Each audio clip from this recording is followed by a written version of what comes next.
Are we good? Okay, you're good to go. Thank you so much, Lara, and everyone at Burnaby Writers Society. It's such an honor to be here. It's just really lovely to connect with you all and see most of your faces. I'm up in Whitehorse in Yukon.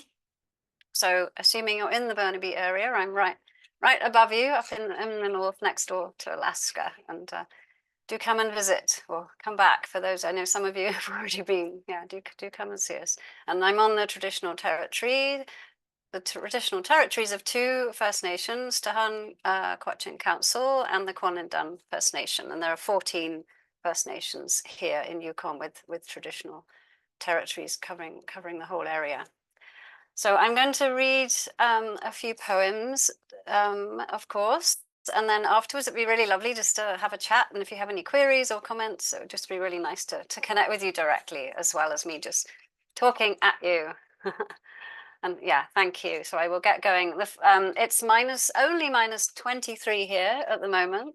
So it was down to minus 30 recently with minus 40 with the wind chill. So it's quite cold. So you kind of have to curtail your activities, your outdoor activities a bit. But this temperature's pretty good. You do get used to it. I know that sounds a bit crazy, but you do. And it's usually very, very beautiful and bright and glittery, which is lovely.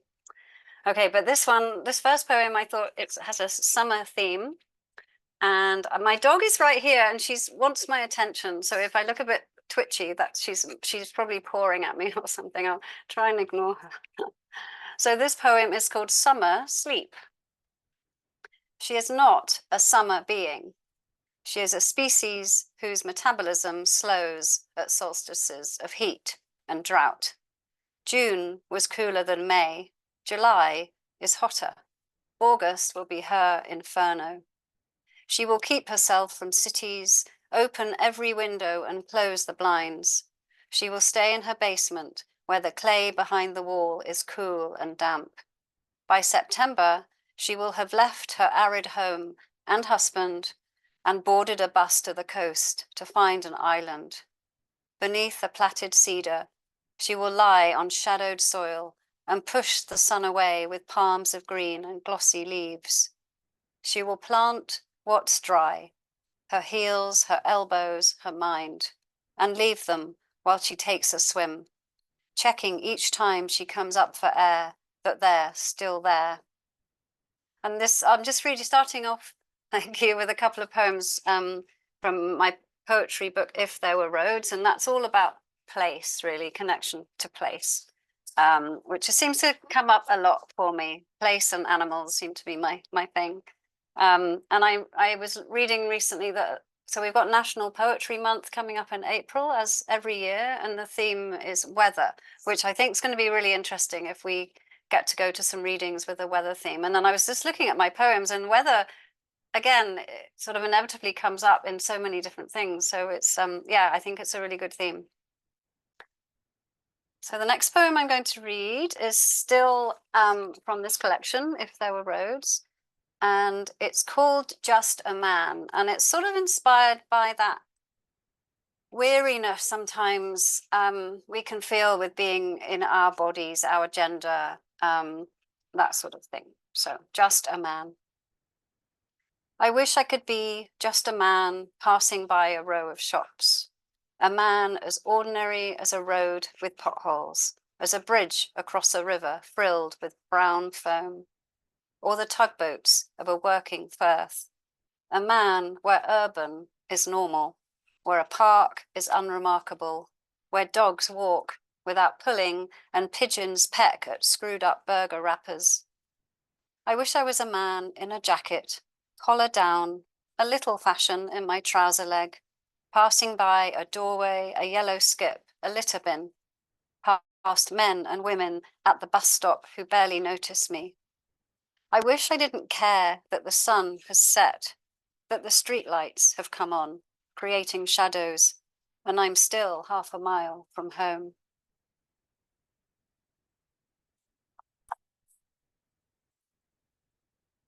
Thank you. So one more poem from this collection, and this is called Behind the Houses, and this is inspired. A lot of my poems aren't about me, and they're true in the sense of what they're about, but they're not necessarily factual.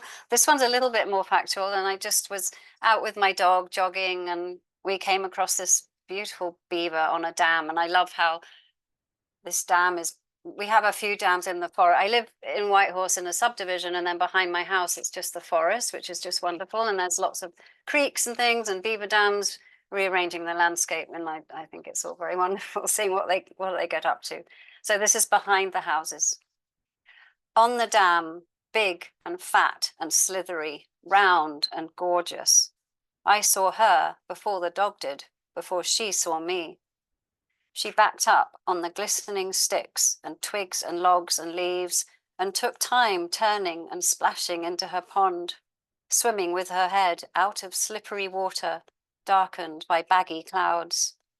The slapping splash of another beaver sliding from the far bank got the dog's attention, and we ran together across the flooded footbridge, splattering along the track that was dry yesterday and now was a beach for the one-way tide of a rising lake. They were supposed to be dead. My neighbor told me the city had killed them because they were clogging the creek. Perhaps the city won't notice this woody causeway. I won't tell them. We can build a higher footbridge to cross the swelling water. We can build a jetty for our canoes. We'll amalgamate our infrastructure with theirs, a feat of interspecies engineering. Okay, thank you. Okay, just keep an eye on the time. So I'm going to switch now to my poetry book, Endlings, which is all about extinct animals, as Laura said. And I just, yeah, I really had it was very sad, obviously, writing it, but it was also just wonderful to connect with so many animals and over millennia. I wanted to go back beyond human beings' existence. It wasn't just about all the species that we have, made extinct. I wanted to kind of honor voices far beyond that as well. So I'm going to start with a poem about the Tasmanian tiger, also known as the thylacine. And the last one apparently died in Hobart Zoo, 1936. But people still think they see the Tasmanian tiger sometimes, and you can watch a video of the last very Tasmanian tiger on YouTube, and it's just a beautiful sort of half dog, half wolf, and stripes on the rear end, and just it's obviously, yeah, it's really heartbreaking, but just amazing to be able to see this poor creature pacing in its cage, or their cage. I'm trying not to refer to animals as it, and it's a work in progress, so I'm trying to use they and them and so on as much as I can. So yeah, because they're nobody isn't it, hey? So this is called If Rain Touched Me. The fence post is a broad white blur. Grass flickers in the foreground. You know what you're looking at. You can't stop watching. You wish I were in focus. You'd see for certain if I was limping. You're looking at my tail and thinking I'm a fox. I must be, because I've been dead for decades. Yet foxes don't have a big head like this, or a long straight tail like this, or stripes, or a hopping gait. It's a limp. Or else I'm more kangaroo than fox, more kangaroo than tiger. You've given me so many names. The first of you ate me, then covered my bones with stones. If rain touched me, you believed bad weather would come. The second of you shot me and chopped off my head for $1. You made me wolf, a scapegoat for the sheep you killed. Is it me in that blurry film? Why would I come within video range? Why did you want me dead so many times, yet now you aim your camera to shoot me alive? Thank you. So yeah, this book is all about extinct species. And the word endlings, I was told about this word by a friend of mine here, and I just thought that was just such a lovely word. And what it means is the very last species, the very last being of that species ever. So it's a very powerful word. But I kind of broke my rules because I set my rules for writing and then I break them. I just can't, I'm not very good at sticking to things like that. So this poem is actually about the northern white rhinoceros, and there are two left, two females though, which obviously presents a bit of a problem, and they're called Najin and Fatu. And this poem is inspired by Sudan, which is the name of the last male northern white rhinoceros. So this is called White, and they're protected. I mean, they literally are protected with soldiers with guns, these vulnerable species, which is quite incredible. White. The best job in the world is the worst job in the world. You scratch behind his ears. You slot hay into his letterbox mouth. You give him a belly rub. He's the last male northern white rhinoceros in the world, and you're stroking his sagging tarpaulin skin. You carry a gun. The poachers want his horns, even though that they've been partly sawn off to try to protect him. You don't put down your gun when you flap your hands. When you flap your hands, the rhinoceros runs. He likes to play and run. He likes to be visited. The vet comes often now that the last male northern white rhinoceros's belly is always on the ground. His semen is safely stored. There are plans and funding drives. The vet will come today. You won't put down your gun. You'll make sure that what's left of the last male northern white rhinoceros's horns rot in the earth beside his banisters of bone and Carhartt hide. There we are. Thank you. I hope Yvonne's going to tell you some funny, happy poems to sort of compensate for this sadness that I'm conveying to you. This next poem, and sorry, Yvonne, now I should know. I've set you up for something you may not want to deliver. This next poem, it's called Witness, and it is about the joy and the amazingness of when we do encounter animals when we're out and about, which I'm sure we can all relate to.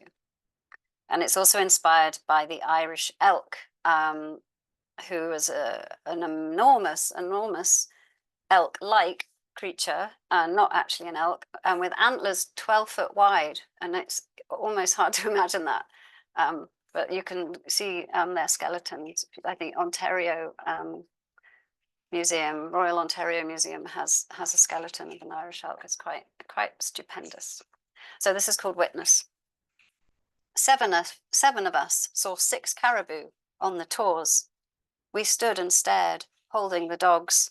The caribou stared at us. We walked on, feeling blessed. In a sodden hollow between 2 foothills, below a fairy castle summit, they found the skeletons of 100 Irish elk, misnamed. Not Irish. They were African Siberian. Not even elk, but antecedents of the fallow deer. At autumn sunrise, we drove along golden lanes to Schiehallion. We spotted a running deer and travelled on, feeling blessed. If I'd stood at that turfy Irish bog and pulled out bones, I wouldn't tie them to my car or nail them to a gate. I would lay them on wet grass, a flame of antlers, bow of neck, a scaffold of legs, a hull of ribs. Everyone could come to see. On a moonless night, my high beam silhouetted a stationary stag. I drove slowly on to Inverness, feeling blessed.